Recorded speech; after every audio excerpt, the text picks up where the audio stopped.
Hello everybody. Welcome to our artist breakdown for this week.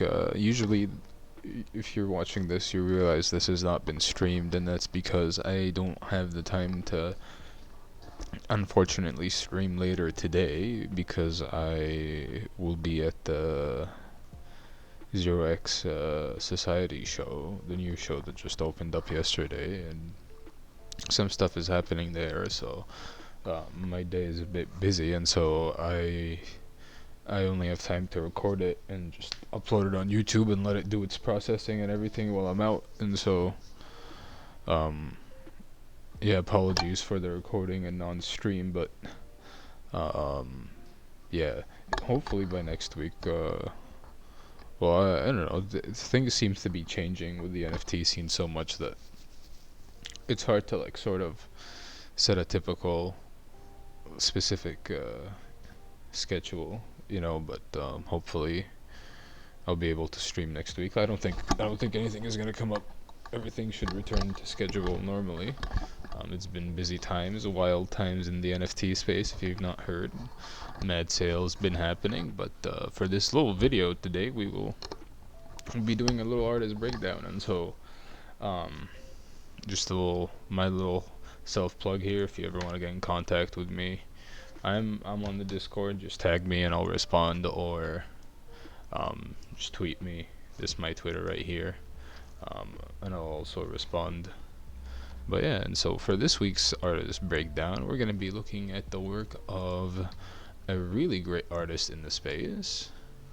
No, I will again, as it is the nature of uh, my pronunciation of names in the space. I will probably butcher this one as well, but here we go. It is the artist, excuse me, Henrik uh,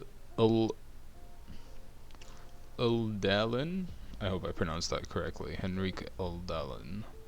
I'm sorry, Henrik, if you're listening to this. I apologize. I do not mean to butcher your name, but it is thus. I don't know. I don't even know if it is thus is a fucking correct statement. I don't know. But so this is his Twitter account. I recommend go hit that follow. Um, great artist. Great artist. Does murals. Insane. Insane. And so we'll be looking at some of the works in his two collections. He has one work on Super, only one, which is actually pretty cool. We'll be sort of talking, I think, about that one last. But I think his main entry into the space was through Hiketnunk. So I'm on Hen. These are his works. Hiketnunk.xyz/Henrikau. Two A's and a U at the end of Henrik /creations, and you get this stuff. He's been on Hen for a while. I'd say probably 3 or 4, maybe 6 months. So he's been pretty active, and a really great artist, legitimately. And so we'll be looking at some of the works here.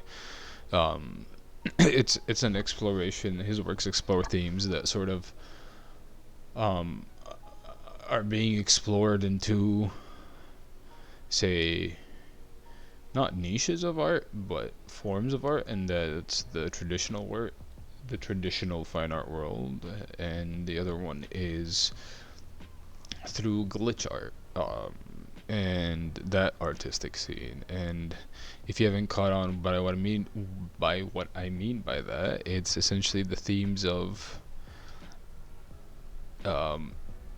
destruction, willed destruction, or I don't want to say present destruction, but essentially controlled destruction, right? There's a difference between, I can tell from experience because I was just cleaning up around my studio. I have a little dent in one of my paintings because it's on canvas, right? And that happened completely by accident. I don't enjoy it being there, right? But that's uncontrolled destruction of my work, right? I had no control over it. I actually didn't even know it was happening until I was cleaning up my studio, and then there's a little fucking dent in one of my fucking paintings. It's like, fuck, right? But then, at least from my experience in the fine art space, right, in my 4 years in the BFA, there have been there is a new sort of exploration through the destruction of the artistic materials which an artist uses, right? It's sort of considered to be blasphemy, um, for an artist to, to slash their canvas or to tear their works, right? And often professors and teachers and instructors all over the world use the mechanism of destroying one's work as a way to tell a student, right, that their work is bad, right? It could also be used in a cruel fashion, but that's besides the point, right? So tearing up work has a very is it's tied to, well, how do I say this? It's not really themes, but the destruction of work is tied usually to, like, heavy emotions that which most of the time are angry, right? And so within the 4 years, um, in my BFA, there has been this evolution through artistic works where destruction of works is no longer utilized through anger, but it's utilized as a way of expression and as a way of adding to the work, right? The best example I can give for that is somebody. There's a great artist that I went to university with, known by the name of Ashley Gunier, I believe. I'm mispronouncing her last name, but she did an Alice in Wonderland inspired piece where she painted sort of the canvas to look like Alice's in Wonderland's dress, and then she's teared the canvas, right, to sort of imply like the weird sexual themes that are implied in Alice in Wonderland, right? If you dig into Alice, this is a little bit off topic, but it's sort of responsible. It sort of connects to what we're looking at, to where it's like, I'm just talking about the elements of destruction, but if to those are curious about what I just said about Alice in Wonderland, look at some of the critiques of Alice in Wonderland. You find that the author is a little bit sus, is Alice in Wonderland. The moment the more you contextualize it with what the artist wants and like what the artist likes, it starts to get a little bit creepy. Sort of akin to like some of Egon Schiele's model illustration, where it's like as you start to question the age, you're like, whoa, wait a minute, sir, whoa, right? And so that's a very specific artwork that utilizes destruction, but here we are looking at the work of Henrik, who utilizes the destruction of works in a way that, honestly, before seeing his works, I was not aware that you could sort of do this, right? Now, we're going to be looking in two forms of work, right? We're going to be looking at the sort of textural work that obstructs and destroys the figure, but another main interest is the actual destruction of the works, right? And so I'll save the actual destruction of the works for the last bit because it's the juiciest bit, it's the juiciest bit. I was gonna say it's like that medium rare steak, but I don't know how many people eat steak. I don't eat a lot of steak either. But yeah, and so quickly, actually, I'll go to the very first work that ever like caught my eye, right? And it was this one, this figure right here, and then this figure really catches my eye. I'm also quite a fan of this. And there's a few elements happening in the work that I'm gonna tell you that's like that painters dream of achieving, legitimately. Is this the same one? No, I'm just. Okay, yeah, on this one. And so, and then I'll open. We'll go through these first, and then I'll open the other ones. But so for this one right here, sync, what we do on here, we open the IFPS file always, but we're gonna new tab that shit so we can look at the description. Look at the detail though. Look at the texture. Fam, what the hell? What's this? What artistic quality is this, fam, huh? Where you see this in the space, huh? Nowhere. I'm telling you. Also, just to those curious, Hikkenunk really has some insane fucking gems of artistic NFTs that go for insanely cheap. Go check it out. But so this little piece here is called Sync, right? as in, you know, this can be taken two ways. You know, we're not gonna go the kitchen sink way, of course, because that's not it. Sink is in sinking, you know, down to the bottom or the depths of the sea. You know, one either sinks, you know, and like, oh, you can either use it like literally, right, as somebody sinking and drowning, or figuratively in a way where, you know, somebody's sinking in their emotions, you know, high in, you know, it's like it's a term that you see a lot, you know, sometimes paired with anxiety, you know, you sink into the room. It's so there's that. And so it says oil exhibition, Jesus, oil painting from my exhibition Metanoia. I'm gonna see if this word is a definition or something. Metanoia. Change in one's way of life resulting from penance and spiritual conversion. And so here, we'll read this a little bit quick. Metanoia translation of the Greek. I'm not gonna. Yeah, sure, because I know what this fucking word is. Malaka. I know that what the word is. I play video games sometimes. But so metanoia transliteration. Okay, I guess that's different from translation, or is that whatever? Means after thought and beyond thought, with meta meaning after and or beyond, and news meeting. I don't even know what news meeting is. I have no idea what that is. It is commonly understood as a transformative change of heart. Okay, especially a spiritual conversion. Excuse me. So it's the same thing. This just went into the Greek definition. And so this work talks about some form of spiritual conversion. Now, personally, looking at this work, if we look at this at like as a fully religious context, right? Is this what sort of spiritual transformation is this? One cannot know, right? It's not certainly painted in Renaissance style. I'll tell you that. The music just got a little bit loud. Alright, but it's certainly not painted in Renaissance, you know, like transformational or like, you know, um, being like touched by the heavens sort of painting, you know. Like I know we have all seen paintings like that where, you know, some ascension, for example, but ascension is not the name of the painting, but paintings depicting ascension. But so this sort of religious conversion is also a new depiction, right? Because usually, you know, people would be like, oh, Halo, or like themes of being born again, or that sense. And so this one is implying a little bit of darker themes, right? It's more of the obstruction of the figure, right?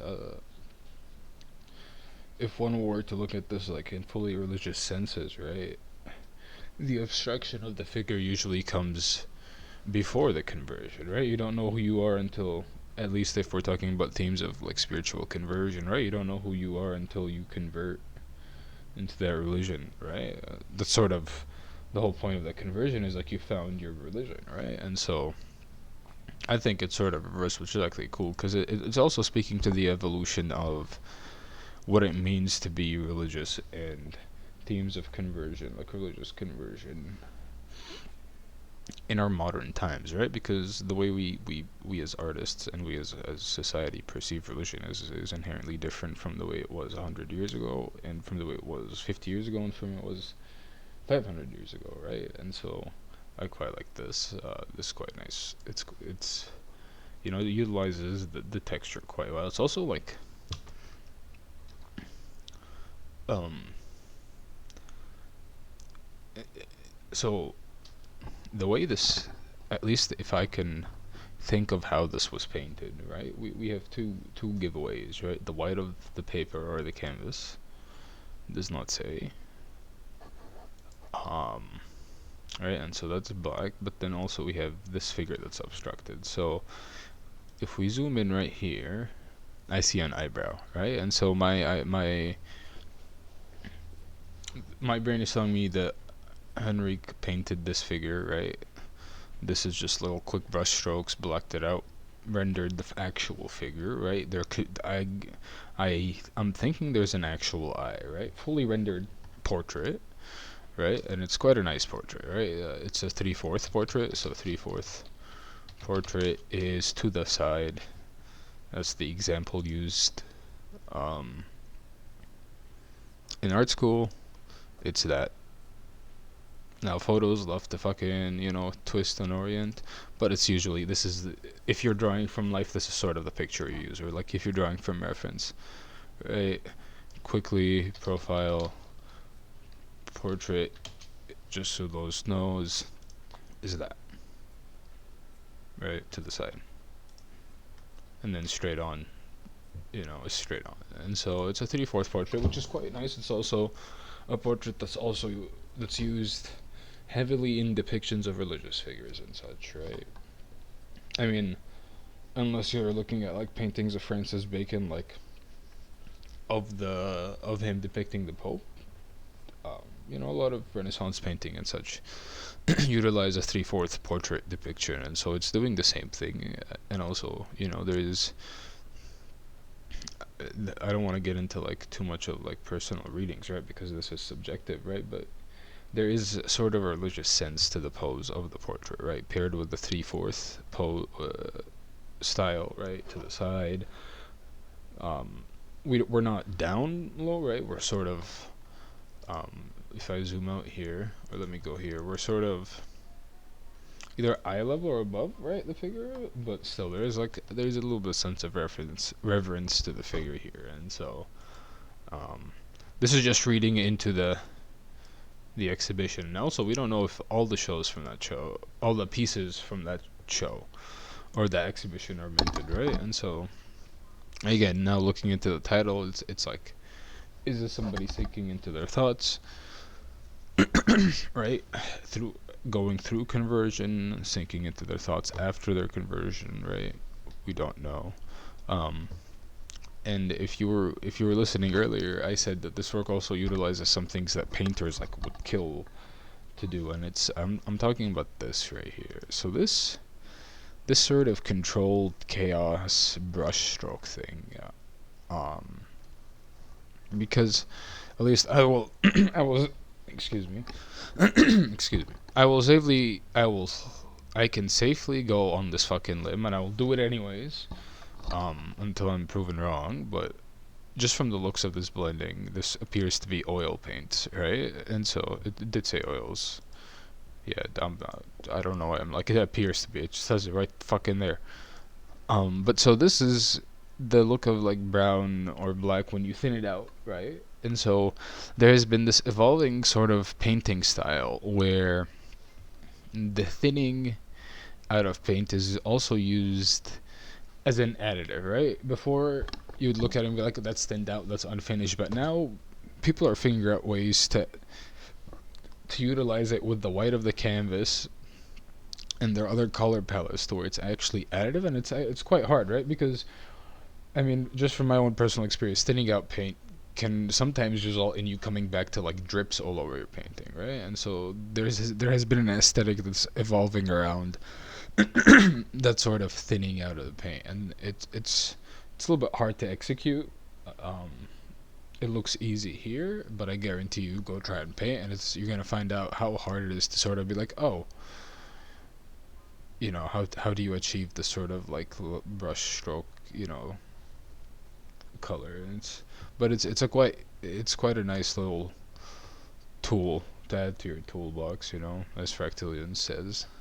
That's a little nice quote. I'm gonna take it, Fractilians, I'm sorry. Hold on, I was gonna drink some water and it has a fly in it. God damn. Alright, so we will move on to the next piece, and so this is expulse.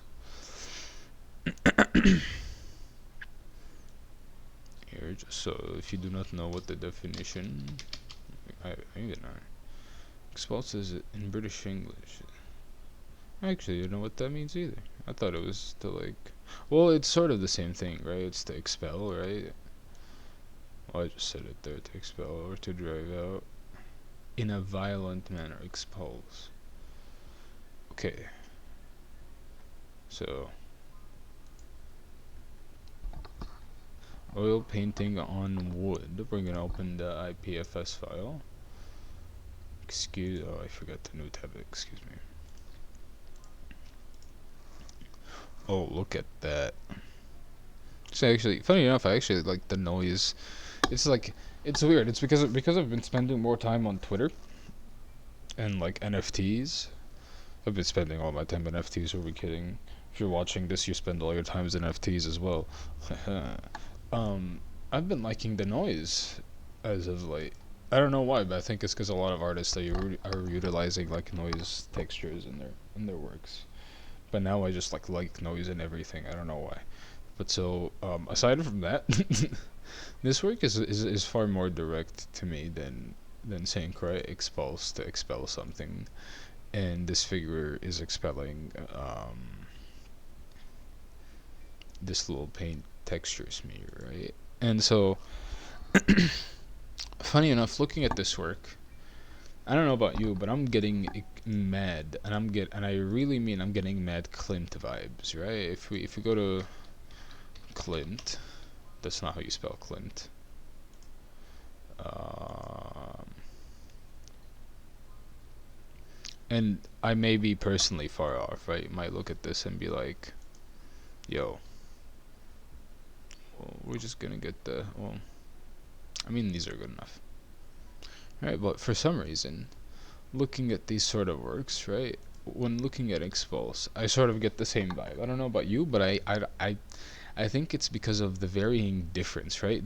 Klimt usually what he does, right? His thing, you know, is to like bombard your eyes with like these fucking nice ass fucking textures, right? These gold leaf beauty fucking textures, right? And then beautifully rendered figures, right? Like insanely, like again, this dude is. If you're curious about Klimt, go check him out. He's the man that taught Egon Schiele before Egon Schiele left his study. But so, looking at this, right? Why am I getting that feeling? And it's precisely because of the way Klimt paints his figures in comparison to the background, right? Because a figure can have either, for example, they can have like textures on their clothes, right? As in something like this, which is insane, right? And stuff like here. But it still pairs well. Now this is a different example because it's sort of inverted where like the break that your eye rests on is here and then on the chest. Here in the work your eye sort of rests on the white here, but it's sort of utilizing the same thing, right? Um, because this is black, your eye can't see what's in there. Your eye is no longer concerned with what's in there, but the contrast that happens is almost, at least to me, and this is again my personal viewing, is very similar to that contrast that's happening here between the skin tones and in the background, skin tone in the background and just clothes in the background. Now, it's not the best example. I just wanted to show you an example, like another example of Klimt, right? With the skin tone in the background, it stands out in such a way, and it's like also Klimt has this random. I don't know if it's a fascination, but he loves putting chokers on his women. At least these like female depictions, like choker, sort of like necklace, like some sort of necklace, either fabric, right, or like um, what do you call it, or jewelry, right? And Expulse utilizes it the same thing here, right? Yeah. Now looking at this is very clear that this is just like the edge of like a shirt or something, but still, it feels as if it's something like this, weird, right? Something like that. Again, no, this is my own personal reading, but but yeah, I'm getting Mad Clint vibes. Um, Also, I want to draw your attention. Look at that. Well, that's not what I wanted to draw your attention to, but look at the nice texture that you're getting in the black here. Right, even here, the little white dots, the reflections of light. But I want you to look at these two works here and side by side. Well, I'm not side by side, but like quickly flipping through, right? And we're gonna zoom in. Look how well the texture translates still. Even like look how well the texture translates from the figure, right? You can see the brushstrokes very clearly, right? Very nicely too, very executed. very well executed. And then look how nice this globby thick paint translates digitally, right? You don't need to touch it to understand what it's like, and to also think that it's probably wet. You know, it already it looks wet. So that's one thing that I also like about Henrik's work, is his work is his his work is proof that, you know, for painters, like, you know, texture will translate. Texture will translate no matter what you do, fam. You know, texture's been translating for pictures for fucking years, you know? And so this one is called Nihil. I don't know what this is, Nihil. Oh, means nothing in Latin. Oil paints dissolved in solvents. Right, so this is, again, if you are thinking about getting into oil paint, we essentially thin down our paints with two things: oils. Well, like, there's multiples. You have oils, you have turpentines, and then you have solvents. Solvents sometimes are what allow you to get this sort of this look, but they can be quite unhealthy for you. Make sure if you're painting with oils to have good ventilation, or at least don't paint with solvents. Put your solvents in a jar, um, glass jar. Make sure that shit's fucking closed.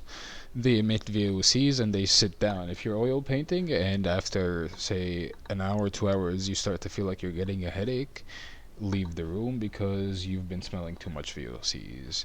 Usually, in like painting studios, they have ventilation, or even studios would be like, you can't fucking paint here, you're an oil painter, which fucking sucks. So what you do is you open up your windows and put as many plants as you can in your studios. They actually recycle the VOCs.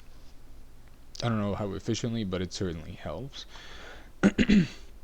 Now we're sort of at this annoying crux, right, where we use odorless mineral spirits, and this is a little bit off topic, but I think it's important, for listeners to know. We use odorless mineral spirits because they do the same job as like oils, right? Like, usually the main oil that's used in oil painting is linseed oil, but the drying time is much faster, right? And so you can find, at least where I live in Canada, right, cheap $8 bottle of odorless mineral spirits that can last you a year, right? Where for linseed oil, while that drying time can take maybe days, sometimes months, so you have to buy an extra thing that reduces the speeds of the drying time, right? And so that's sort of the little thing that we have to use if you want to paint quickly and you want to get done. Use spirits, but just be careful with your health. Be careful with your health.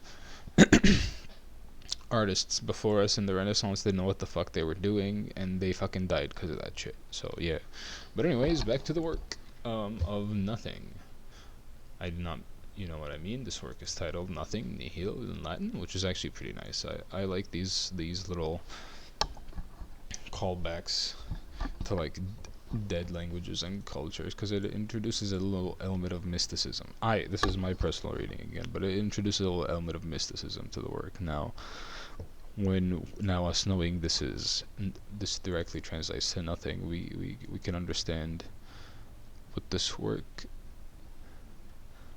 sort of is talking about, right? And the erasure maybe of identity, or even of a person, right? Either memory, right, or just forgetting. Now this could be commenting on anything, right? Loss of life, loss of relationship, it don't matter. But the themes of nothing and erasure are element. Now the thing that's actually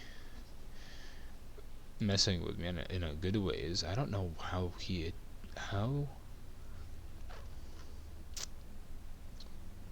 did he erase the paint, because this doesn't look like it's, well, I mean, they can be like towel wipes, right? There's that sort of texture that can give us a sense that he used a towel or like some sort of fabric to wipe the paint away, which is something we utilize as painting. It's actually quite nice. But this looks like it's some form of liquid. You know, it might be odorless. Actually, it might be the odorless mineral spirits. You might have just laid this on the table, dumped it on there, and then soaked it up with a paper, and wiped it out. But it's nonetheless, it's very cool. Now, got the difference in color, right? We're getting yellows, some green, some red, right? Green here, Right, look at the hues in the lips, purples, little highlights, even that, right? Sort of bluish, reddish hints here. The hair has a little blue, at least from my screen. Some gray stuff here, and also some texture work here too. Right, little texture blobs. Now these are sort of unavoidable when you're painting, unless you go in with like some smoothing technique. But this is actually cool. I quite like this.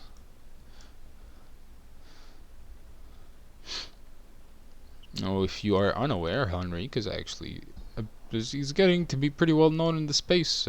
He's been collected by Trevor Jones. He also released a Hickett Long 100 piece, which I own. I own one of them boys. It's actually one of my favorite pieces that I own as an NFT. It's great. Fucking, I'm gonna look at it also, but quickly, right? It's this one right here, Fissure.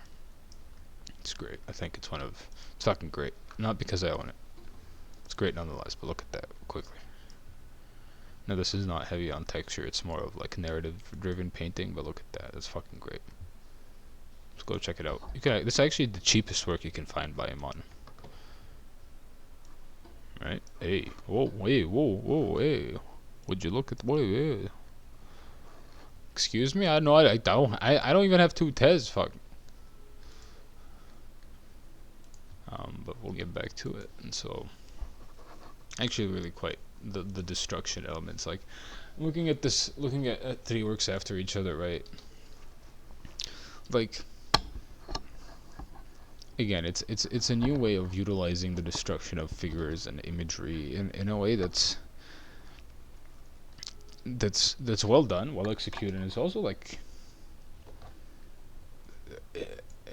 funny enough, it's in a way it's not offensive, right? Because the destruction of a figure, especially female figures, in our current time, in our current space as painters, can be read in a very bad light, right? And you have to be careful as an artist, both male or female, just to how you depict the destruction of figures, just because of the nature of depiction of just destruction paired with people in general, right? Over history. And so now that our depictions are getting more nuanced and such, you know, one has to be careful with how they execute it, and I think he's executing it very nicely, you know. And it's actually in ways that I dream of, you know, because it doesn't feel like it's targeted towards any person.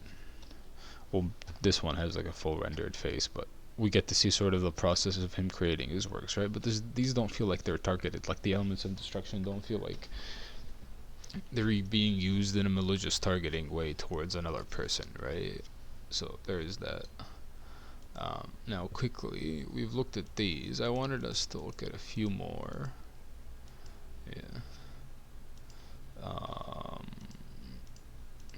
We were gonna look at this, and I wanted to look at these, because these a little to utilize. Whoa. These two utilize elements of this. Well, not elements of destruction, obviously, but they're sort of different in a way, and I also quite like them. But first, we'll go to this, because again, now you may be looking at this and saying like, "Yo, Anubis, fam, where is the Burns? You know, where is this?" Right? But if you've noticed this, the earliest work, right? The destruction itself also can mean destruction of the figure, right? We're going to be looking later towards his destruction of the actual work, but now we're just looking at how these elements of destruction are still present within his work, without actually destroying the canvas. I keep forgetting to new tab it. So this is from the same work about religious transformation, sort of, some sort of transformation. It says Advent. And so 2018 oil painting as well. Now we don't know if this is on canvas on wood, which is, it doesn't really matter. Look at that. That's a fucking thick fucking mark there, bud. Damn. Look at Jesus. Is he scraping? I think he might be actually scraping some paint. Yeah, that looks. It's canvas. That's canvas. That's canvas texture right here. I just noticed it. Yeah, I think he's actually.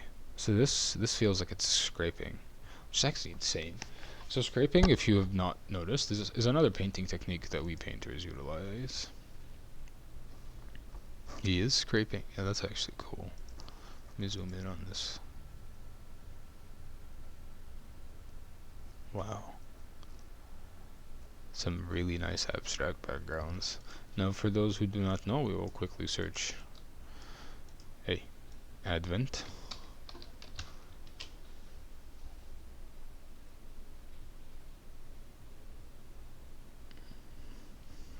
So,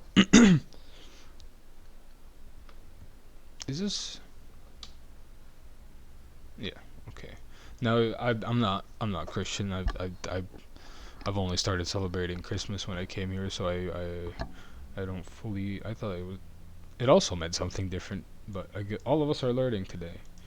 The period beginning 4 Sundays before Christmas and observed by some Christians is a season of prayer and fasting. Oh. Oh, okay, now I understand why people like advent calendars, religious holidays, and such. Okay, that makes fucking more sense. Apologies. If you're thinking like, yo, what the fuck, Anubis? Like, what the fuck? I do not know these things. Again, I only started celebrating Christmas like 4 years ago. You know, and even then, I probably celebrate it wrong. If we're being honest, I don't fucking know that shit. Fuck, I don't leave no cookies for Santa. No shit. Fuck, I don't even have a fucking chimney. He can't even enter into my home. You know, we get coals out here. But so this is about, I imagine, the fasting, but also, um, because of growing up in the Middle East, you know, fasting is treated as the sort of transformational thing that either brings you closer to, at least in the Middle East itself, brings you closer to like those who do not have food, but also now, as modern science has evolved, right? And if you read about fasting in other cultures, it's also sometimes paired with meditation, and it's also, but well, not also, but through all of its uses, right? Fasting seems to be used in like as a transformational method, right? And so, looking at this work, it's utilizing both like the abstract, you know, not brushstrokes and like figures and shapes, paired with the actual figure itself, right? To sort of give you a sense of that, you know, transformational feeling, you know, that one is supposed to experience through fasting, you know. And so, um, now, personally, like if you're looking this just aesthetically, themes aside, this is fucking great painting. Like I can look at this painting aesthetically alone. I can get lost in this part alone, right? Like this right here. Yo, come on now. We're not joking around here, sir, and madams. Like, and again, right? Look how well the texture is translating. It is insane. Legitimately.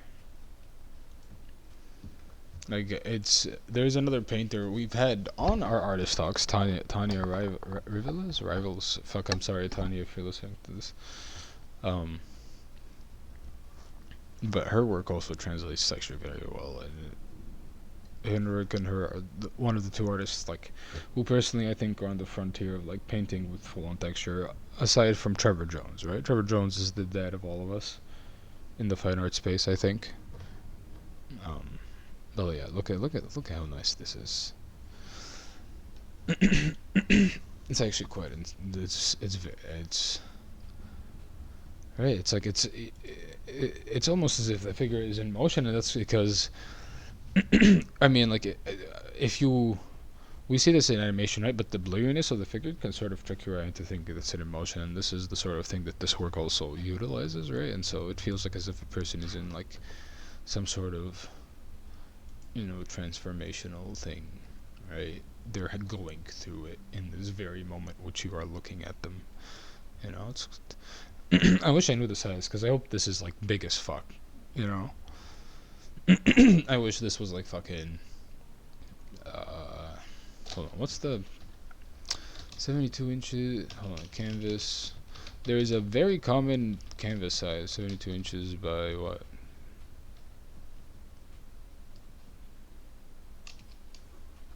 Is it by 42? Eh, I guess it's by, well, you can get canvases that are larger than 72 inches by like say 40, or by even 72 by 72, right? You can get wall huge canvases. I know James Dean sometimes paints his paintings on 72 by 30 or 42 inch canvases, right? Just put together just for the size. And so I hope this is a huge one. Advent, man, his work is great. His work is really fucking great. Look at this. Look at the motion that's happening. Right. The scraping that's coming off the hands. That rule, it's almost as if there's like a little bit of blood in there. It's great. It's fucking great. Now I wanted to look at these two works simply because they're not fully utilizing, destruction of the figure, but because you can see the full figure, right? Sort of. You can see the eyes. We're gonna click on the IFPS here. I forgot the new tab, but it don't matter. Actually, never mind. Oh wow. Hold up, sir. So I was gonna click on these because in his other works, right, you're getting themes of destruction, like complete destruction, right, like the unrecognizable figures.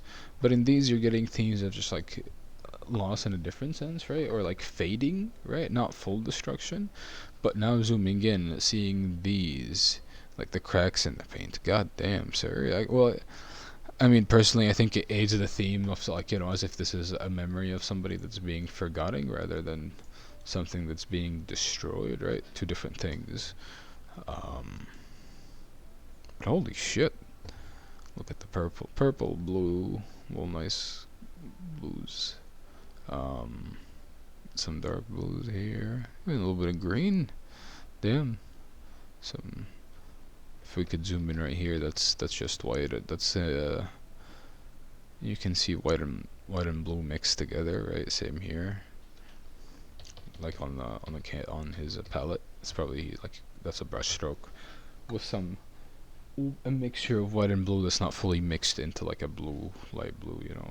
It's actually cool. It adds a little nice variation. It's like that connects this little part here with this, right? There's a sense of flow, and then here as well you got a nice, it's actually wild.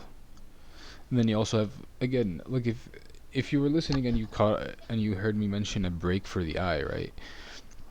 Usually in work that has a lot of stuff going on, usually as an artist, what you want to introduce is little areas for the viewer to rest their eye in, right? Where you're looking at this, you're like, oh wow, wow, wow, wow, wow, and then you come here and then you just, your eye itself, you're not mentally thinking of, oh, I need to relax, my eyes feel tired, but your eye itself just starts to relax. You don't focus as much, right? And then you go here, and then you're allowed to enter back into the work, right? Explore it some more, and then take a break. Your eyes take a break, right? Look, again, to those listening, look at how your eye moves around into the work. It will actually inform you a lot. God damn, sir. Look at this shit. It's actually so cool. Here I am, like I made a video about how to talk about art. You don't use the description so cool, and then here I am. It's like, but it's man, like the themes of memory for some sort of forgetfulness or somebody being forgotten. It's actually, right. It's in canvas. Now we know it's on canvas. Look at this little brush texture right here. That's canvas texture. Canvas texture. Canvas texture. Man, it's great. It's actually great. I quite like this little part.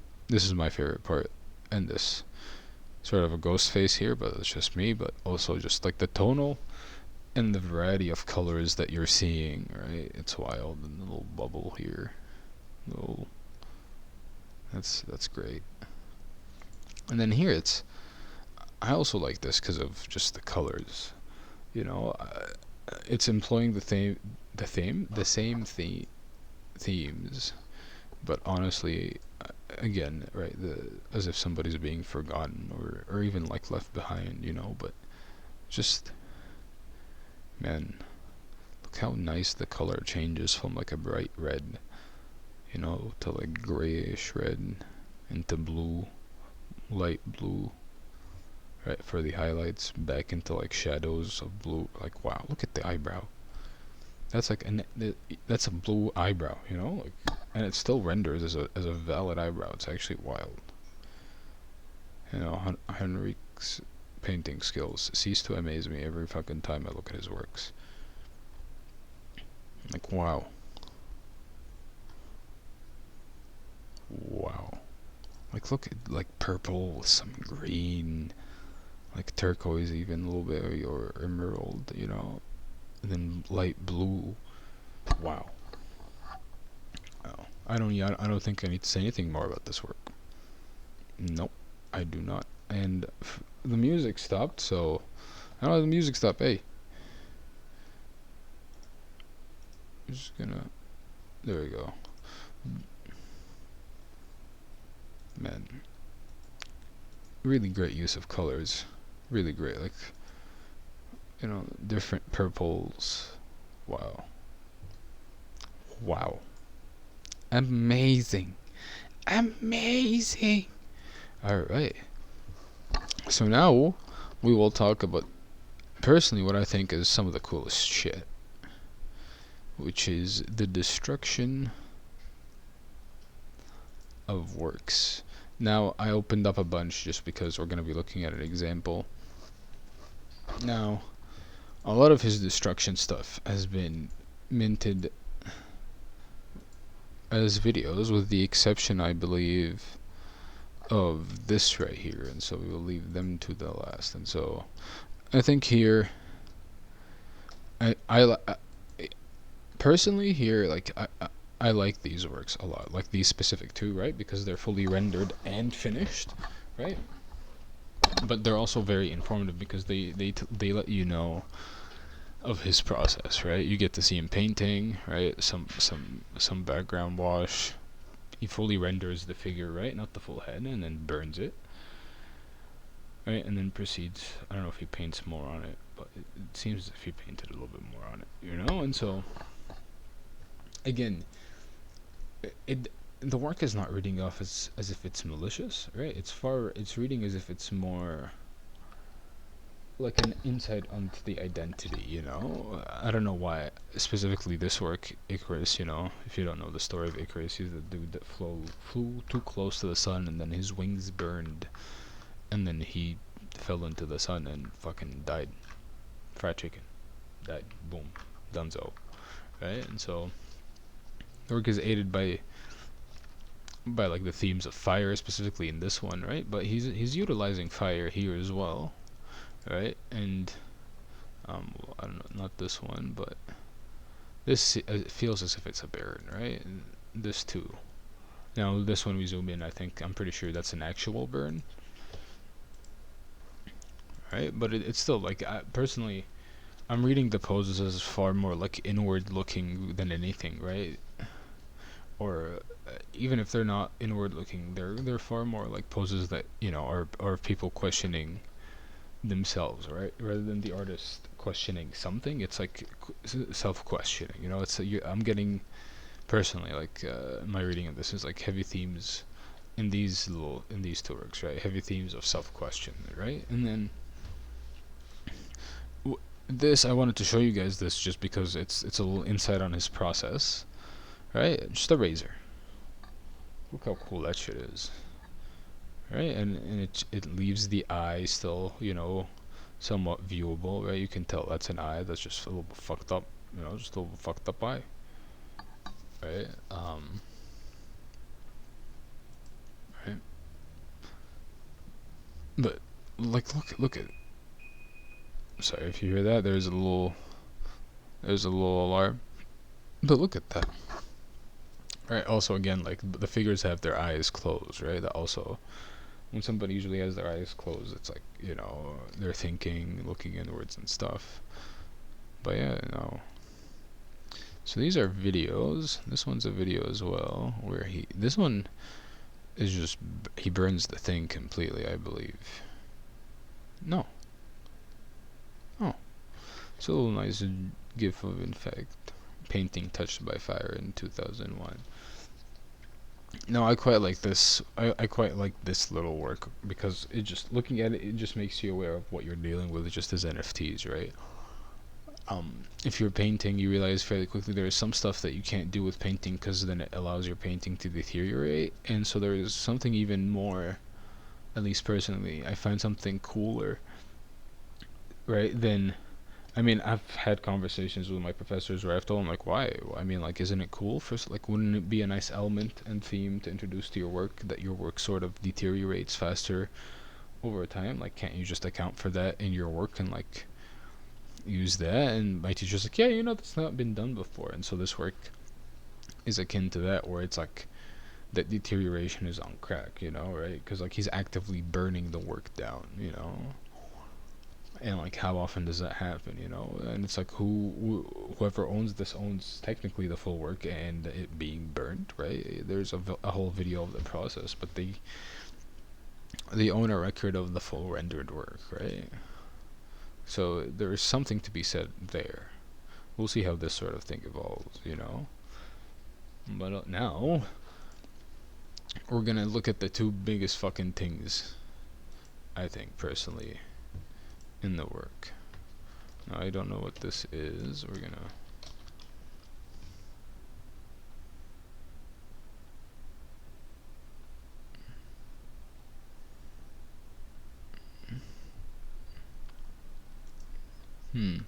sorry, give me a sec. Fog is music is a contraptual composition technique, and two or more voices built on subject to musical theme that is introduced in the beginning. Imitation, pushing at different pitches. So it's two or more voices thinking together. So it's commenting on, again, like intimacy in relationships. Now, I quite like this because the work allows the viewer to do do two things, right? You get the question. You're very aware of how this work has been burnt, right? It's been burnt. Look at this fire, right? The canvas is even flapping, right? That's actually cool. And so, two things. Personally, looking at this work, it allows the viewer, no matter who they are, to place themselves as either of the two figures, right? Because the absence of the figure allows, you can just put yourself in there. And also, a lot of paintings, I mean, personally, and just looking at this, right? A lot of paintings that depict relationships, like, even if they have nude figures or whatever, they'll show the person in them, right? And you haven't really seen paintings that depict some form of relationship that attempts to hide and keep their figures anonymous, right? And so that's a little cool thing. It's how many, I mean, go look at like Instagram, right? How many photos of couples do you see, right? Like all like, and even then, like how many nude, say, photographs? Like, we have celebrities, for example, right? Their photos get sexualized all the time, and they sexualize themselves in photos and stuff, and their couples and stuff. And so how many works do you actually see where the person you're looking at still remains anonymous while still showcasing like an important part of them, And so it's actually quite nice, and it adds a little extra nice crispy theme, if you will, with the fire, right? The destruction. It's quite nice. It's as if it makes you think, like, who's keeping it anonymous? Is this the artist? Is this the person? And so this is fog, and then this one is Kindle. Oh, this one has a little bit more writing to it. Okay, we'll read. I'm excited for this. Kindle is made to ignite an emotional response from the viewer around societal and personal change. An icon symbolizing Greco-Roman and ideals is set ablaze to reject society's affinity for the archaic. On a personal level, the destruction of the old and safe is a way for Henrik to jolt himself out of his comfort and find freedom in life and freedom in expression. John Paul Sartre speaks of bad faith and our reluctance to confront ourselves with authenticity. With this, he seeks to negate the roles he has adapted as an artist and painter in society and transcend. And so we're getting a little bit insight on the exploration, right? This, other than like the themes that we talked about, right? This is, again, like I mentioned very early in the video, it's tearing your work is up until recently has been like a very weird thing to do, right? It's not accepted in galleries. People like look at you like, are you fucking crazy? Why are you gonna tear a nice piece of canvas? Like, you painted all of this just to tear it? And so artists often find themselves like once they've been painting for 10-15 years or whatever, that that you need to expand your toolbox, right? And I mean, now Picasso's works are now canon, but I guarantee you some of what Picasso was doing anchored some fucking people in his time, right? And that's because Picasso, and again, Picasso's an overused example, but he went out of his way to push his boundaries, right? How do I paint more? What styles of depictions can I add to my toolbox, right? I can paint a figure realistically. Can I paint him in a cubist way? And so, again, this is Henrik looking for ways to expand on his work, right? Now, they're through elements of destruction, but also we're getting, through the elements of destruction, we're getting also some nice religious elements, right? And nice religious themes. Even he mentioned, right, bad faith and the reluctance to confront ourselves with our authenticity. So it's also a self-commentary, right, on identity, right? These people questioning in words of how to push the work further, right? And so I think actually reading this now, it places the work in a far more like even more successful light than it was. Like, holy cow. And if I'm gonna allow myself to glow a little bit, I was right. The self, pushing one's ideas out of idea. I said the ideas of the self. I may have not been like spot on, but I was close. Say, oh wait, sorry, I'm just having fun. But yeah, I mean, his work is insane. I looking at this, fam. Come on now. Where else are you seeing this level of shit in the NFT space? Nowhere. This is great work. I mean, personally, I always find artists that are willing to actually confess to their not their faults, right, but what they think they lack, and saying, oh, I need to push myself further. I need to expand my toolbox. I find that to be extremely interesting, and it's also extremely helpful because it helps you as an artist. Oh, if he's pushing himself to advance his skill, why can't I? And so it also allows you to think, okay, now Henrik is like working with destruction, right? Maybe you will think, like, as you get good at painting, if you're a painter, those listening, right? How do I take what he's doing and build upon it for myself, right? You're allowed to do that as an artist. That is a thing. That's how we evolve styles and movements. No copying though. If you copy, you're gonna get caught. We're gonna catch you. But yeah, so this, again, go look at the work of Henrik. It's fucking great. This is his Twitter account. Go hit that follow button. He's pretty active on Twitter, actually. He responds too. So if you got questions, tell him, ask him. Tell him who brought you. Tell him, be like, hey, Anubis3100 was like, go ask him questions. He'll probably like kill me or something, I don't know. And this is his Hiketnung page. It's great. Fucking great works. I can't wait for him to like expand into more NFT stuff. But yeah, to those listening, thank you for listening, and thank you for joining me in this little artist breakdown thing. Little video. Next week is gonna be the stream. It's gonna happen. We're getting back on track. It's just I have to be at the show later today. Pictures of the new show will be uploaded, so look forward to that. They're probably not gonna be uploaded tonight because we'll see if they need to be edited or whatever. But